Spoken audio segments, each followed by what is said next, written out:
네, 지난 5일 새벽 50대 여성과의 폭행 시비에 휘말렸던 국민의당 김광수 의원이 피의자 신분으로 경찰 조사를 받고 있습니다. 폭행과 상해 혐의인데요. 김 의원은 경찰 출석 과정에서 성실하게 조사를 받겠다면서도 실체적인 진실은 밝혀질 것이라면서 억울함을 토로하기도 했습니다. 자, 자세한 내용 취재기자 연결해서 알아보겠습니다. 백종규 기자. 네, 전주 완산경찰서에 나와 있습니다. 자, 김 의원 경찰 조사 전에 어떤 입장을 밝혔습니까?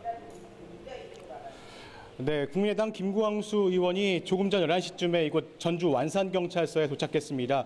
다소 수척한 모습으로 기자들 앞에 섰는데요. 경찰 조사에 앞서서 자신의 입장을 밝히기도 했습니다. 먼저 오해의 소지가 있지만 무리를 일으킨 데 대해 죄송하다고 밝혔습니다. 경찰 조사에 성실히 임할 것이며 조사를 통해 실체적인 진실이 드러날 것이라며 억울함을 나타내기도 했습니다. 경찰에서 한 점 의혹이 없도록 진실을 밝힐 것이라고도 전했습니다.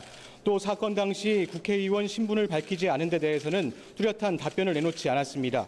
체포 당시 CCTV 영상을 공개하는 것에 대해서는 경찰이 알아서 할 일이라고 답변하기도 했습니다. 김 의원은 국회의원으로서 보여서는 안 될 모습을 보였다며 당분간 자숙하고 성찰의 시간을 갖겠다고 밝혔습니다.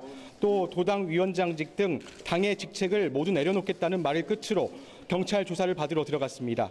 경찰 조사는 오늘 안에 끝날 것으로 보입니다.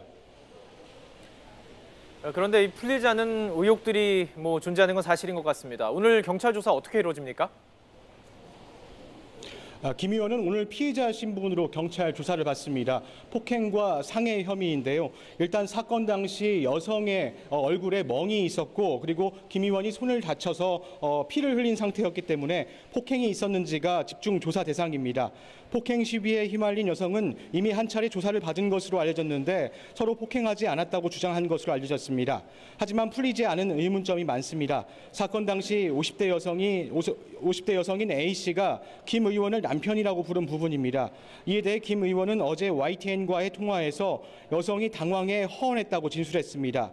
A씨의 자해 시도가 감지되고 경찰과 소방에 신고하지 않은 부분도 의문점으로 남습니다. 긴급한 상황이었다면 직접 김 의원이 찾아갈 것이 아니라 신고를 하는 것이 당연하지만 김 의원은 이에 대해서도 명확한 답변을 하지 않고 있습니다.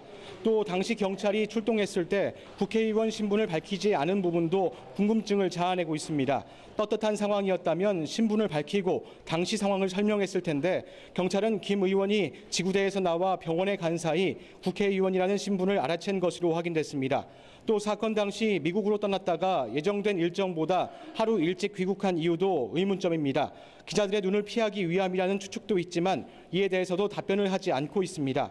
김 의원은 여러 의문점에 대해서도 경찰 조사에서 모두 드러날 것이며 자신은 억울하다는 심정을 내비치기도 했습니다.